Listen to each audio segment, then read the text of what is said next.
శ్రావ్య వర్మ గారి పెళ్లి అడ్డుతెరను చూసిన మన క్లయింట్ తన పెళ్లిలో కూడా అలాంటి అడ్డుతెరే కావాలి, same fabric with some changes like మిడిల్లో ఉన్న పిక్చర్ని రీప్లేస్ చేయడం, సైడ్లో తనకు కావాల్సిన 2 ఆవులు, వాళ్ళ wedding related hash tag and wedding date అన్నీ మెన్షన్ చేస్తూ తన రిక్వైర్మెంట్స్కి తగ్గట్టుగానే ఈ అడ్డుతెరని రెడీ చేసి డెలివరీ చేసేసాం.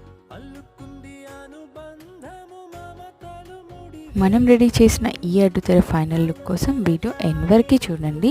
నాకైతే ఫైనల్ లుక్ చాలా బాగా అనిపించింది. మరి మీకు ఎలా అనిపించిందో కామెంట్ చేయండి.